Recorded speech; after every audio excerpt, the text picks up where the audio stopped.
Go open your refrigerator. Right now, in your head, walk through it. Somewhere in there, probably a drawer, probably the bottom one, there's a bag of something going soft. Lettuce? Maybe. Half a bell pepper in plastic wrap. Sour cream with an inch left in it. That's your grocery bill, not the receipt. That drawer. I cut what this house spends on food by about 40%, and I didn't clip a single coupon to do it. I don't do coupons. I'll tell you why in a minute, and it's not the reason you think. What I did instead was change 5 things about how I buy food and what happens to it after it comes in the door. None of them cost money. A couple of them will feel strange for about 2 weeks, and then they'll feel like the only sensible way to do it. Here's the first one, and it's the one everything else hangs on, so don't skip past it. You are not overspending at the store. You are overspending at the trash can. The numbers people throw around say an American family tosses somewhere near a third of the food they buy. I believe it, because I used to do it. And here's the thing, when food goes in the trash, you don't feel it as money. You feel it as a little guilt maybe, and then the lid closes and it's gone. But if you took a third of the bills out of your wallet at the register and dropped them on the floor, you'd notice. It's the same act. The trash can just has better manners. So before you change one thing about how you shop, do this. Tape a piece of paper to the fridge. For 2 weeks, every time food goes in the garbage, write it down. What it was, roughly what it cost. Don't change anything yet. Just write. I did this years ago and it embarrassed me. It'll embarrass you too. Good. That paper is going to tell you exactly where your 40% is, and it won't be where you guessed. Mine wasn't the meat. Mine was produce I bought with good intentions and salad dressing bottles with 2 inches left in them. Yours will be your own particular list, and that's why the generic advice never works. It's aimed at somebody else's trash can. Now, the second thing. This is the one that changed the actual bill the most. Stop shopping from a recipe, shop from the price, and cook backwards. Here's how most people do it, because it's how we were all taught. You decide Tuesday is going to be chicken parmesan, you write down what chicken parmesan needs, you go buy those exact things at whatever they happen to cost that day. The store loves you for this. You've told them in advance that price doesn't matter, you're coming for the boneless, skinless breasts, whether they're on sale or not. Flip it. Walk in with no menu. Find what's cheap that week, and there's always something cheap. Every store runs loss leaders to get you in the door and build the week around that. Pork shoulders marked down? That's the week you make carnitas, and it stretches into 3 suppers. Cabbage is 39 cents a pound? Fine. I know 6 things to do with a cabbage, and by the end of this channel, you will too. The recipe serves you. You don't serve the recipe. That one flip is worth more than every coupon ever printed. And while I'm on it, the reason I don't do coupons, look at what coupons are actually for sometime. They're not for eggs and flour and chicken. They're for the box stuff, the new frozen thing, the cereal with a cartoon on it. A coupon is a company paying you a little to try something with a big markup, hoping you'll keep buying it at full price. It's not a discount. It's bait. The cheapest food in the store, the plain stuff around the edges, almost never has a coupon because it doesn't need one and nobody's making enough off it to advertise it. So, no, I don't coupon. I just don't buy the aisle the coupons live in.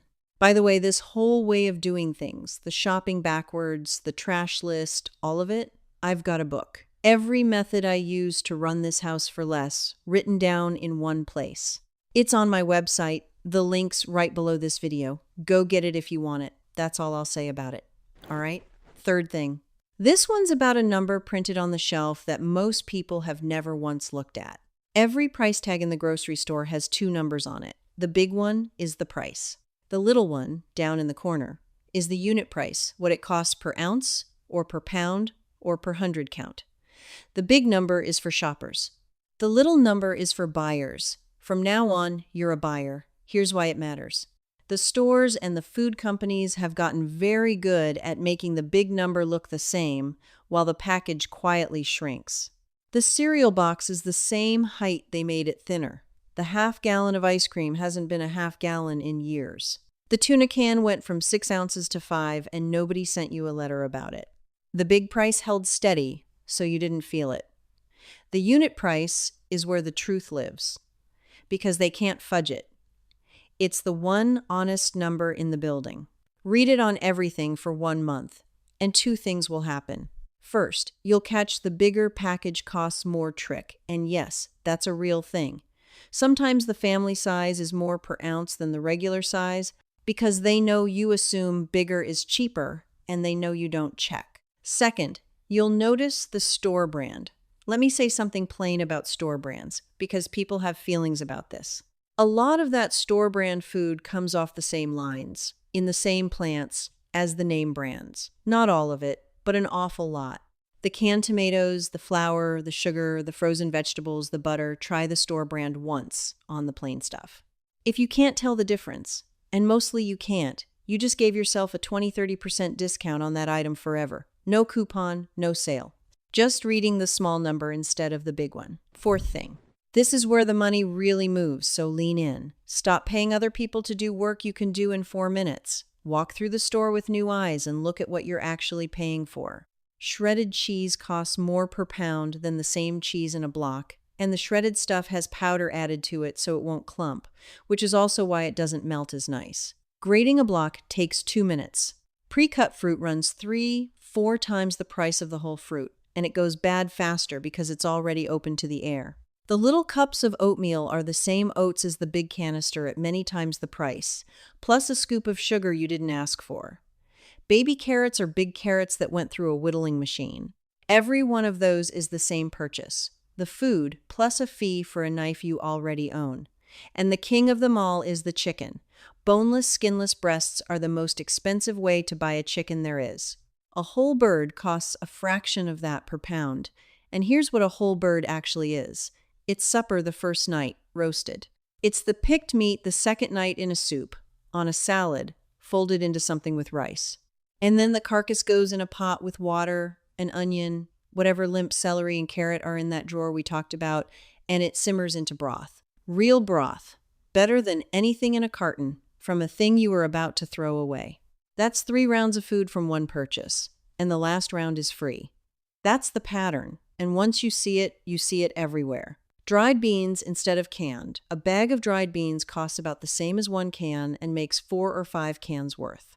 It's not hard. You soak them, you simmer them, you walk away. Beans don't need you standing there. Old bread doesn't get thrown out. It gets torn up and toasted into croutons or crumbs, and suddenly you're not buying those either. None of this is a sacrifice. Nothing here tastes worse. Most of it tastes better. You're just not paying the fee anymore. Now the fifth thing, and it ties back to that paper on your fridge. Your freezer is not a storage unit. It's a savings account, but only if you run it like one. Most freezers I've seen are where food goes to be forgotten politely. Mystery bags with frost on them. That's not saving food, that's delaying the trash can. Here's the discipline, and it's small. Everything that goes in gets a label with what it is and the date. A roll of masking tape and a marker live on top of my freezer, permanent. Takes 5 seconds. That 5 seconds is the difference between a freezer that feeds you and a freezer full of regret. And here's what actually goes in there, because this is the part that plugs the leak from your trash list. Bananas going brown? Peel them, freeze them, that's your baking supply. The last 2 inches of tomato paste from the can, most recipes call for a tablespoon, and the rest dies in the fridge. Spoon it into blobs on wax paper, freeze it, bag it. Now you buy tomato paste twice a year, cheese rinds, the hard ends of the Parmesan, freeze them, and drop one in the next pot of soup. That's the trick behind restaurant soup, if you were wondering. The half bell pepper, the extra onion, chop them, freeze them, and next month they're the start of supper instead of the thing you scrape into the garbage with your eyes averted. When something's marked down at the store because it's near its date, meat especially, that's not a warning, that's an opportunity, as long as the freezer's the next stop. The store has to sell it or toss it. You're doing both of you a favor. Cook it or freeze it that day. And near-date meat is exactly as good as full-price meat. I've bought half my meat that way for 20 years and fed a family on it.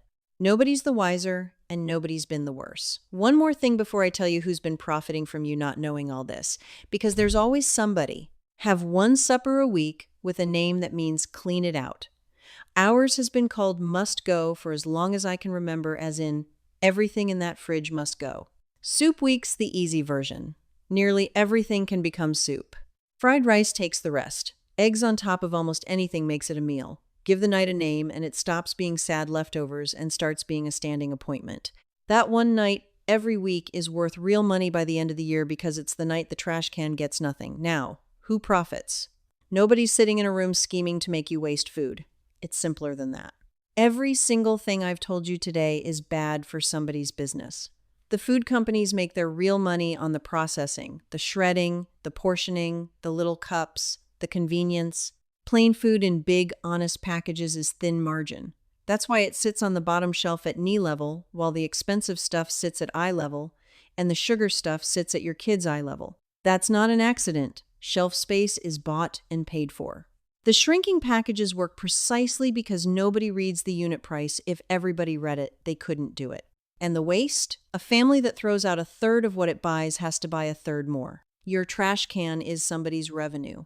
Nobody has to conspire. They just have to never bring any of this up. And they never do. Fine. They don't have to.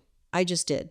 So here's your one step this week, and it's the first thing I told you, because it's the one that makes all the others land. Tape the paper to the fridge. 2 weeks. Write down everything that goes in the trash and what it cost. Don't change a thing yet. Just look. The paper will tell you which of these 5 to do first, and it'll be different for every house watching this. And tell me in the comments what's the thing you throw away most. I have a guess it's lettuce for half of you, but I want to hear it. And if your grandmother had a trick for the food bill that I didn't cover, put that down there too. Those comments are half of where my ideas come from, and I read them. Next time, I'm going to take one whole chicken and show you, start to finish, the 3 suppers and the broth. Actually do it on camera, pot and all, so you can see there's no catch to it. If you've ever stood at the meat counter doing math in your head, that one's for you.